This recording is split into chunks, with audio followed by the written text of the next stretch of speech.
Pada awalnya, penjelajahan dunia ini dipelopori oleh negara Portugis di bawah kepemimpinan Pangeran Dom Hendrik. Pelayar Portugis ini memfokuskan penjelajahan mereka di pantai barat Afrika Maroko. Pada tahun 1487, Portugis memulai penjelajahan samudera di bawah komando Bartolomeus Dias. Rute yang ia gunakan ialah menyusuri pantai barat Afrika, lalu mengitari Tanjung Harapan.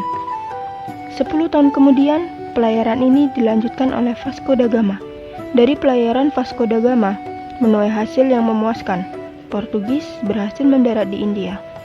Lalu, penjelajahan selanjutnya diteruskan oleh Alfonso de Albuquerque yang berhasil mendarat di Nusantara, yaitu di Malaka. Bangsa Spanyol mampu membiayai penjelajahan mereka setelah Ratu Isabella dan Raja Ferdinand berhasil menyatukan kerajaan-kerajaan kecil.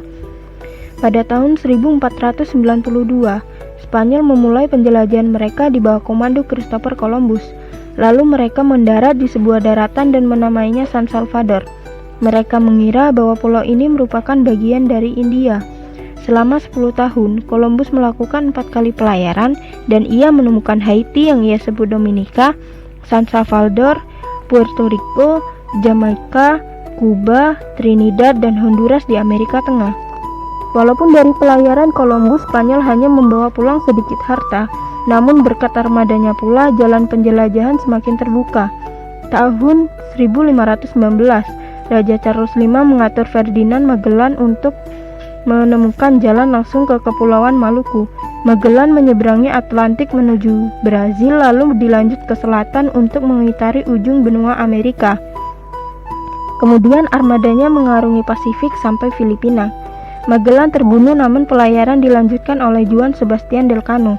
Armada itu berlayar dari Maluku ke timur menyeberangi Samudra Hindia hingga ke Tanjung Harapan.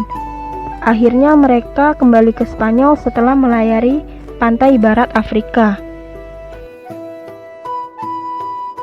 Setelah bangsa Portugis dan bangsa Spanyol, penjelajahan dunia ini selanjutnya dilakukan oleh bangsa Belanda. Biasanya para pedagang Belanda membeli dagangan rempah-rempah Portugis di pusat pasar Lisabon. Namun setelah Lisabon dikuasai oleh Spanyol, Belanda mencari jalan menuju daerah penghasil rempah-rempah lain. Walaupun Portugis berusaha merahasiakan jalan ke pusat rempah-rempah, namun tetap saja Belanda berhasil menyusul Portugis dan Spanyol. Pelayaran pertama yang dilakukan Belanda adalah pada tahun 1594 yang dipimpin oleh Barents melalui jalur utara. Perjalanan Barents terhambat karena air laut membeku saat di kutub utara. Ia berhenti di sebuah pulau yang dikenal dengan Pulau Novaya Zemlya. Kemudian ia memutuskan untuk kembali ke Belanda. Namun sayang, Barents meninggal dalam perjalanan pulang.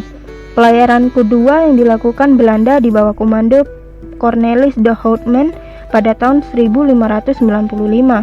Cornelis de Houtman membawa 4 kapal yang memuat 249 orang awak kapal beserta 64 meriam dan menempuh rute yang sama dengan Portugis.